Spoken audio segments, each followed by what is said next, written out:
충격적인 일이 벌어졌습니다. 밀라노 올림픽 결승.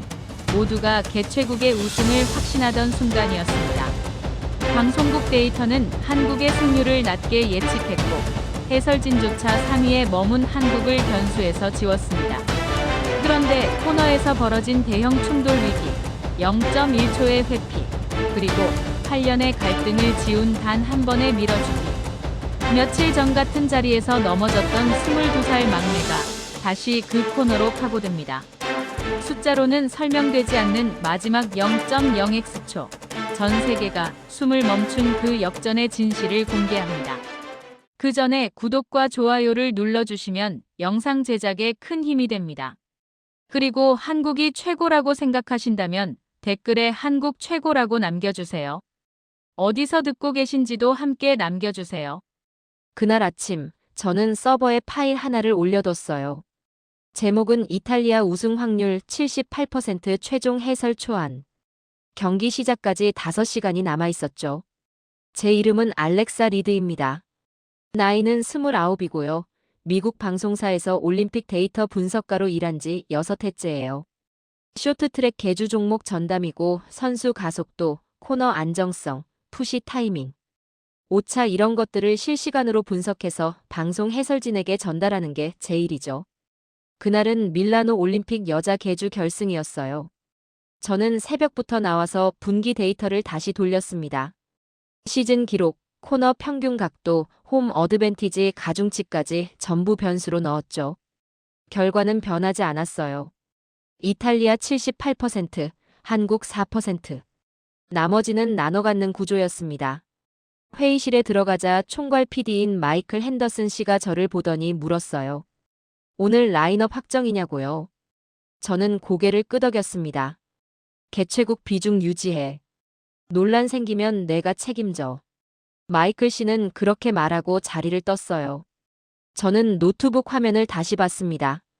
사실 그때 불편한 게 하나 있긴 했어요. 경기 전날 연습 영상에서 한국 막내 선수 22살 김도윤 선수의 스케이트 날 세팅이 잠깐 눈에 걸렸거든요. 코너 인코스 진입을 위한 날 각도 조정, 남들보다 미세하게 다른 세팅이었죠. 근데 저는 그냥 넘겼어요.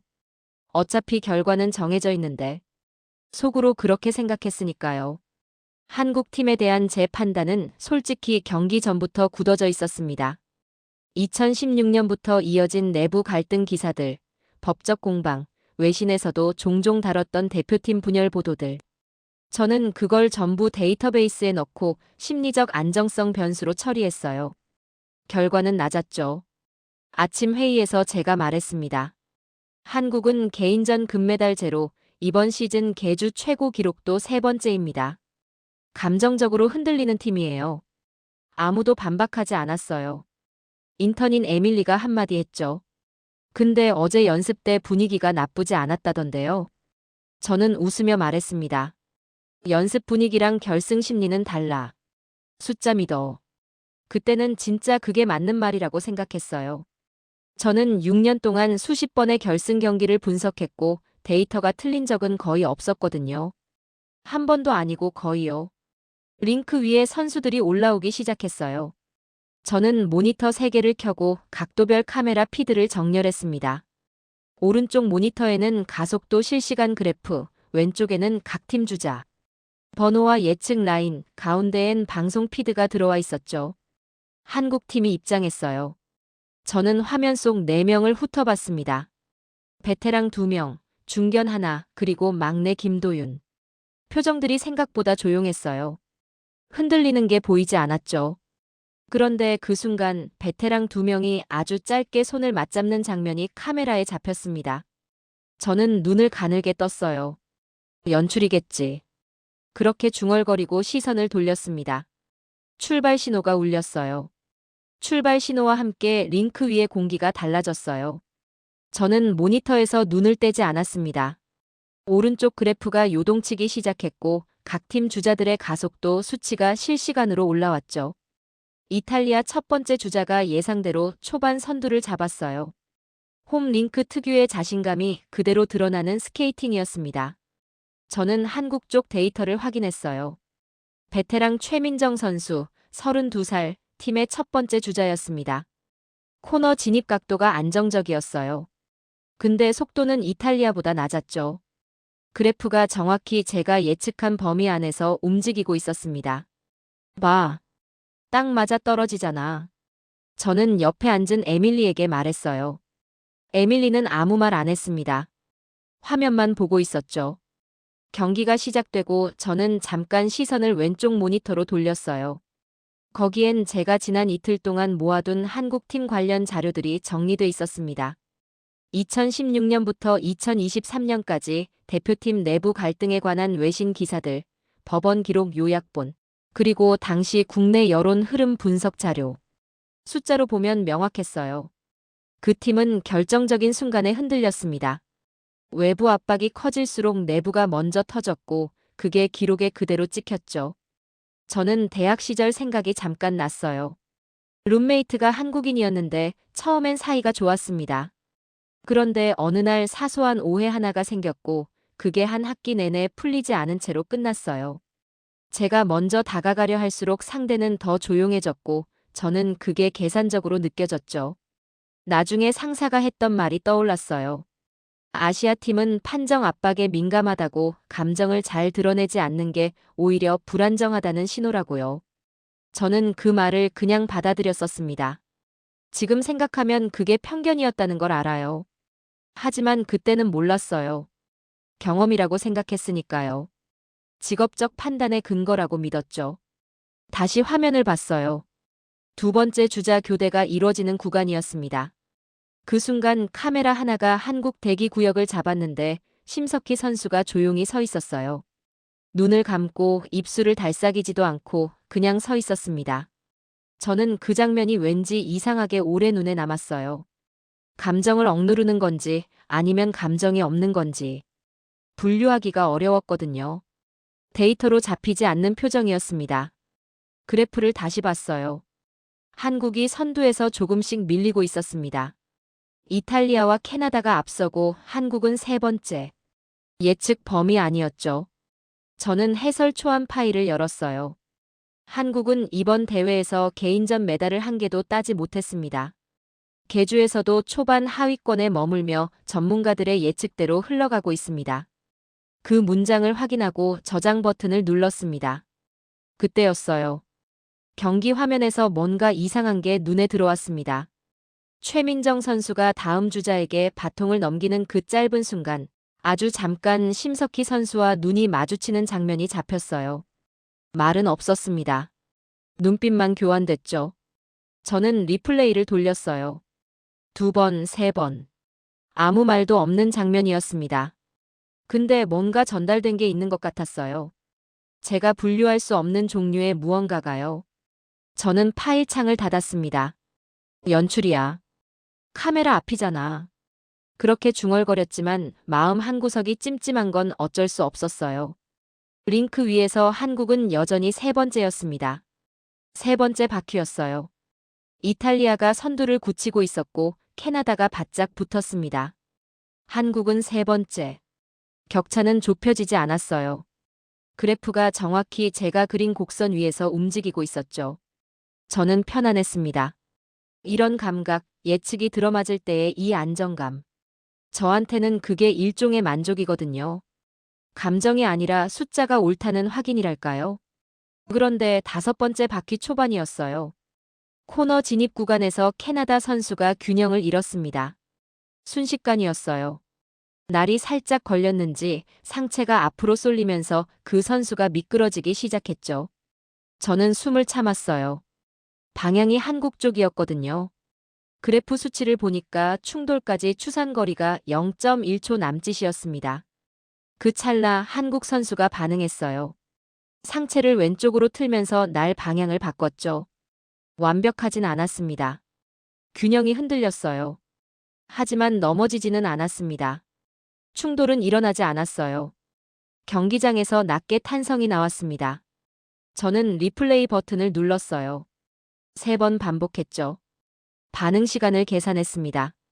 0.08초 안에 날 방향이 바뀌어 있었어요. 훈련된 반응이었습니다. 하지만 속도 손실이 생겼어요. 회피하면서 속도를 일부 내줬거든요. 이탈리아와 캐나다는 그 틈에 더 벌어졌습니다. 세 번째에서 세 번째. 숫자는 변하지 않았지만 격차가 커졌어요. 저는 해설 문서에 빠르게 메모를 추가했습니다. 충돌 회피로 인한 속도 손실, 역전 가능성 더 낮아짐. 에밀리가 저한테 작게 말했어요. 안 넘어진 거 신기하지 않아요? 저는 화면을 보면서 대답했습니다. 그래서 세 번째야. 안 넘어지면 1등 하는 게 아니잖아. 에밀리는 입을 다물었어요. 그 말은 틀리지 않았습니다. 근데 지금 돌이켜보면 저는 그 장면에서 봐야 할 걸 안 본 거였어요. 선수가 넘어지지 않은 것보다 더 중요한 게 있었는데 저는 숫자만 봤거든요. 그 0.08초가 뭘 의미하는지를 몰랐죠. 링크 위에서 6번째 바퀴가 시작됐어요. 이탈리아가 앞서고 한국이 뒤에 있었습니다. 그래프는 여전히 제 예측 범위 아니었죠. 저는 확신했어요. 이제 끝이라고요. 7번째 바퀴부터였어요. 한국이 움직이기 시작했는데 이상했습니다. 보통 추격이라고 하면 폭발적으로 치고 나오는 게 일반적이거든요. 스피드를 급격히 높이면서 격차를 한 번에 좁히는 식으로요. 그런데 한국은 달랐습니다. 소리 없이 조용히 조금씩 줄이고 있었어요. 저는 화면을 가까이 당겼습니다. 캐나다와의 간격이 줄고 있었어요. 한 바퀴에 아주 조금씩이었는데 그게 바퀴마다 반복됐습니다. 일정한 패턴이었죠. 저는 가속도 그래프를 확대했어요. 코너 진입각도 오차가 0.3도 미만이었습니다. 바퀴마다 거의 동일했어요. 직선 구간에서 푸시 타이밍 평균 오차는 0.02초. 이게 어떤 의미냐면 4명의 선수가 몸으로 만들어내는 타이밍 편차가 0.02초 안에 들어온다는 거예요. 사람이 만들어내는 정밀 도라기엔 수치가 너무 작았습니다. 저는 손을 멈췄어요. 데이터를 다시 보고 또 봤습니다. 수치 오류인지 확인했어요. 아니었습니다. 정상 값이었죠. 그러니까 이건 선수 개인의 감각이 아니었어요. 반복 훈련으로 몸에 새긴 구조였습니다. 4명이 각자 다른 신체 조건을 가지고 있는데도 불구하고 링크 위에서는 하나의 기계처럼 움직이는 거죠. 저는 옆 모니터에 있던 이탈리아 같은 구간 데이터를 끌어당겼어요. 오차 0.7도, 타이밍 편차 0.09초. 비교가 됐습니다. 에밀리가 화면을 보다가 물었어요. 저거 계속 줄고 있는 거 맞죠? 저는 대답하지 않았습니다. 데이터를 계속 들여다봤어요. 머릿속에서 뭔가가 재배치되는 느낌이 들었습니다. 제가 한국팀을 분류했던 방식, 심리 불안정, 갈등 이력, 낮은 예측각. 그 분류가 지금 링크 위에서 일어나는 일과 맞지 않았어요. 하지만 저는 그걸 바로 인정하지 않았어요. 데이터가 이상하다고 생각했거든요. 선수 한 명이 특이한 날을 쓴 거라든지 링크 상태가 변한 거라든지 다른 설명을 찾으려고 했습니다. 근데 없었어요. 설명이. 10바퀴가 지났을 때 한국이 캐나다를 따라잡았습니다. 2위였어요. 저는 가만히 화면을 봤어요. 그래프가 제 예측 곡선을 벗어나 있었습니다. 처음 있는 일이었어요. 아니, 사실 처음은 아니에요. 하지만 이 경기에서 이 팀에 대해서 이렇게 명확하게 벗어난 건 처음이었습니다. 저는 입을 뗐어요. 이건 감이 아니야. 에밀리가 저를 봤습니다. 이 팀은 구조로 움직이는 거야. 그 말이 입 밖으로 나왔을 때 저는 알았어요. 제가 뭔가를 놓쳤다는 걸요. 무엇을 놓쳤는지는 아직 몰랐지만 놓쳤다는 건 분명히 알았습니다. 남은 바퀴가 4개였어요. 12번째 바퀴였습니다. 한국이 이탈리아 뒤에 붙어 있었어요. 간격은 좁아졌고 주자 교대 구간이 다가오고 있었죠. 심석희 선수에서 마지막 주자 김도윤으로 넘기기 직전 가속 구간이었습니다. 저는 모니터에서 눈을 떼지 않았어요. 심석희 선수가 속도를 최대로 끌어올렸습니다. 푸시 타이밍 구간이었어요. 자기 마지막 주자에게 속도를 물려줘야 하는 순간이죠. 저는 그래프를 봤습니다. 그리고 멈췄어요. 심석희 선수가 김도윤 등 쪽으로 손을 뻗었는데 그 각도가 일반적인 푸시와 달랐습니다. 더 깊었어요. 손이 닿는 면적이 컸고 가속도 수치가 그 순간 급등했죠. 그래프가 수직에 가까울 정도로 튀어올랐습니다. 저는 수치를 확인했어요. 푸시 이후 김도윤 선수의 속도 증가량이 통상적인 계주 푸시보다 12% 높았습니다. 12%요. 이 종목에서 그 차이는 어마어마한 거예요. 호흡이 멎었습니다. 저는 리플레이를 돌렸어요. 느리게, 더 느리게. 심석희 선수의 표정이 보였습니다. 눈을 질끈 감은 채로 온 힘을 실어 미는 그 표정. 이미 자기 몸에 남은 게 없는 상태에서 마지막으로 짜내는 힘이었어요. 저는 그게 뭔지 알았습니다. 8패 동안 쌓인 뭔가를 저 사람이 지금 푸시 하나로 내보내는 거였어요. 말로 해결하지 못한 것을 몸으로 정리하는 거였죠. 저는 아무 말도 못했습니다. 김도윤이 속도를 받아서 나갔어요. 이탈리아와 간격이 좁아졌습니다. 이제 0.8초 차였어요. 남은 건 4바퀴였죠. 에밀리가 작게 말했어요. 세상에. 저는 해설 파일을 열었습니다. 아까 써둔 문장이 있었어요. 한국은 이번 대회에서 개인전 메달을 한 개도 따지 못했습니다. 커서가 그 문장 위에 멈췄습니다. 저는 한동안 그 상태로 있었어요. 그리고 닫았습니다. 수정하지 않고 그냥 창을 닫았어요. 지금 당장 어떻게 바꿔야 할지 몰랐거든요. 링크 위에서 김도윤이 달리고 있었어요. 이탈리아의 마지막 주자는 20년 경력의 베테랑이었습니다. 세계 랭킹 1위, 이 종목 역대 최고 기록 보유자. 저는 그 선수 데이터를 처음부터 다시 펼쳤어요. 그리고 김도윤 데이터를 그 옆에 놓았습니다. 22살 올림픽 첫 결승. 이번 대회 같은 링크에서 충돌 사고 이력 있음. 0.8초 차. 남은 바퀴 넷. 저는 손이 약간 떨렸어요. 13째 바퀴, 14째 바퀴. 김도윤이 간격을 조금씩 줄이고 있었습니다. 폭발적이지는 않았어요. 하지만 계속 줄었죠. 저는 그 패턴이 이미 사부에서 봤던 것과 동일하다는 걸 알아챘어요. 이 팀은 처음부터 끝까지 같은 방식으로 움직이고 있었습니다. 15번째 바퀴. 코너가 왔어요. 저는 그 코너를 알고 있었습니다. 며칠 전 경기 전날 연습에서 김도윤이 균형을 잃고 넘어진 자리였거든요. 링크 왼쪽 3번째 코너. 빙판이 조금 거친 구역이었어요. 기사가 났었습니다. 국내 미디어에서요. 막내 선수 부상 여부, 컨디션 논란. 저는 그 기사를 데이터베이스에 넣을 때 심리 불안정 항목에 분류했었어요. 그런데 지금 김도윤이 그 코너로 들어가고 있었습니다. 저는 화면에서 눈을 뗄 수 없었어요. 이탈리아 선수는 바깥 라인으로 주행했습니다.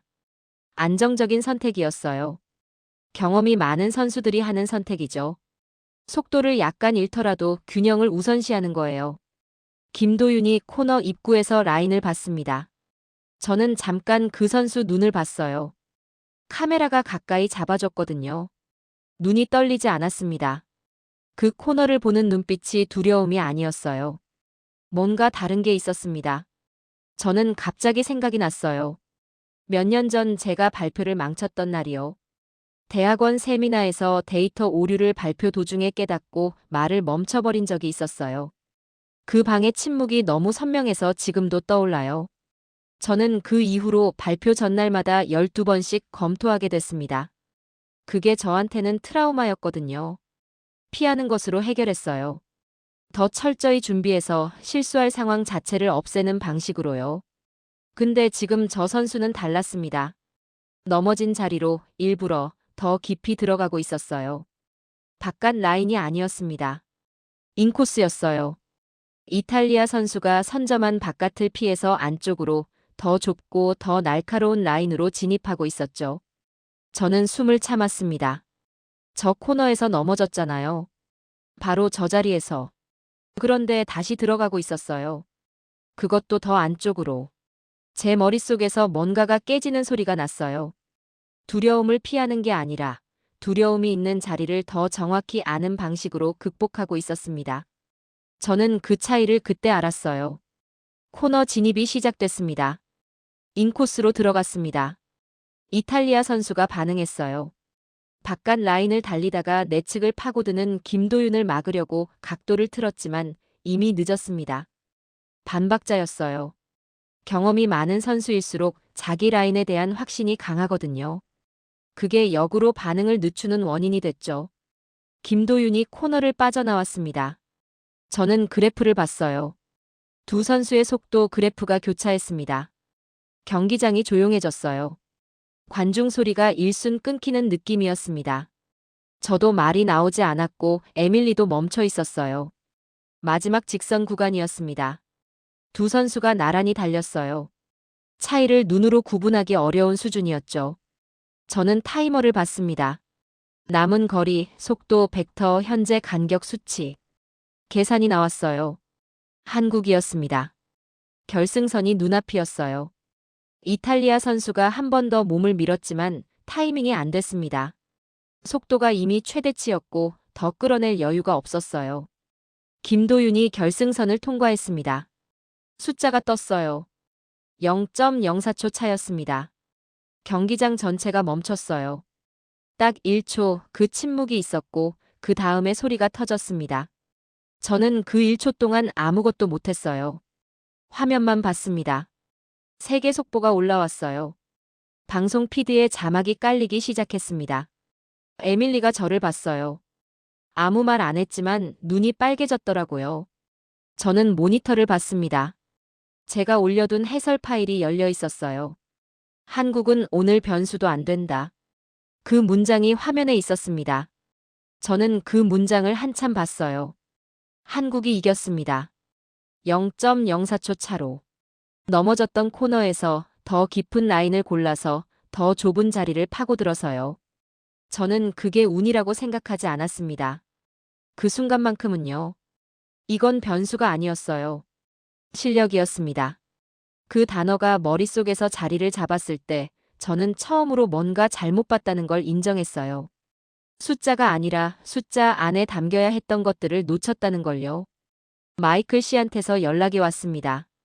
한국 쪽은 최소 컷으로. 개최국 앵글 유지해. 저는 화면을 봤어요. 링크 위에서 한국 선수 4명이 서로를 안고 있었습니다. 심석희와 최민정이 처음으로 제대로 부둥켜 안고 있었어요. 말이 없었습니다. 그냥 그렇게 있었죠. 저는 마이클 씨 메시지에 바로 답하지 않았습니다. 답장을 보내지 않은 채로 저는 서버를 열었습니다.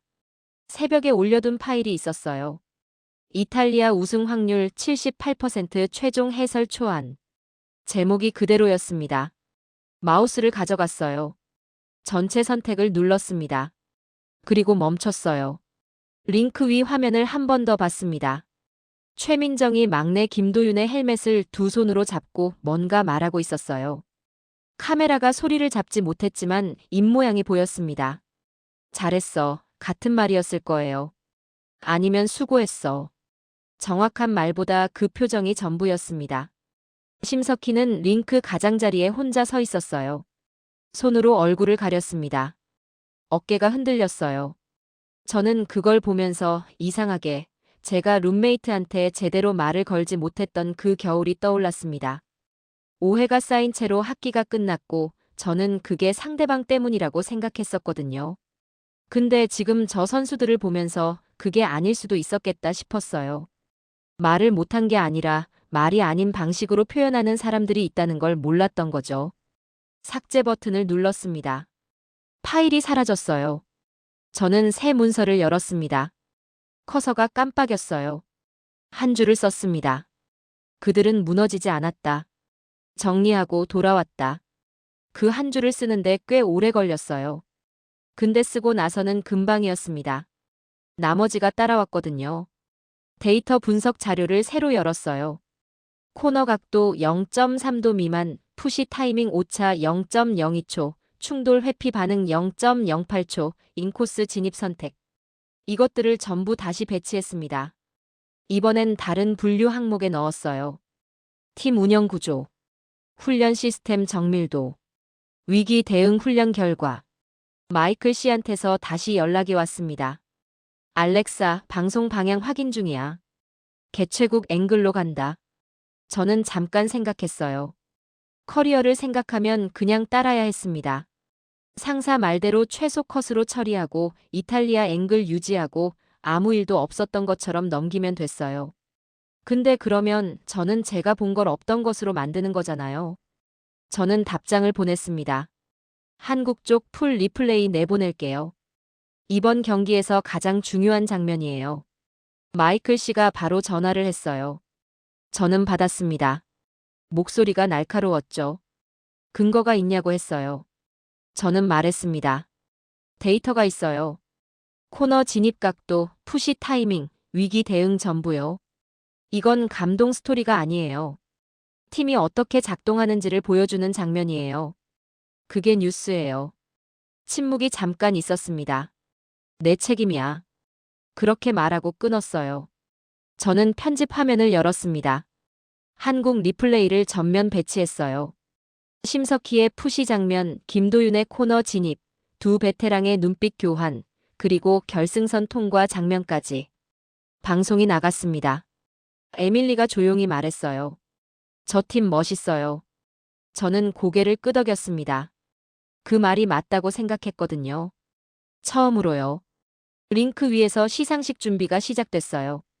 김도윤이 고개를 들었고 최민정이 팀 전체를 한번 훑어봤습니다.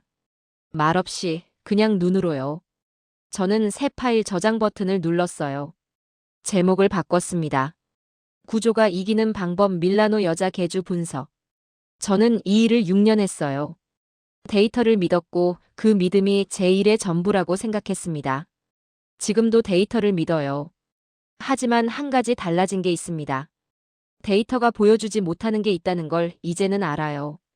8개 동안 쌓인 감정을 0.04초 속에 밀어넣는 것, 넘어졌던 자리에 다시 더 깊이 들어가는 것, 말 대신 몸으로 화해하는 것.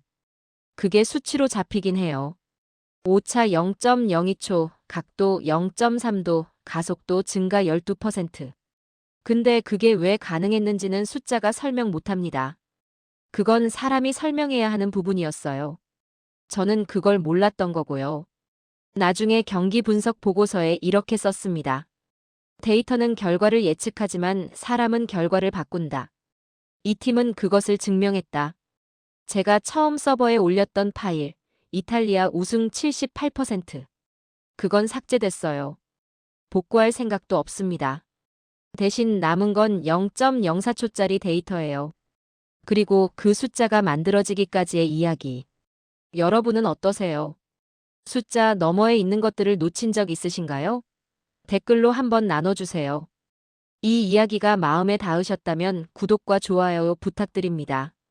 주변에 이런 이야기가 필요한 분이 계시다면 영상을 공유해주세요. 큰 힘이 됩니다.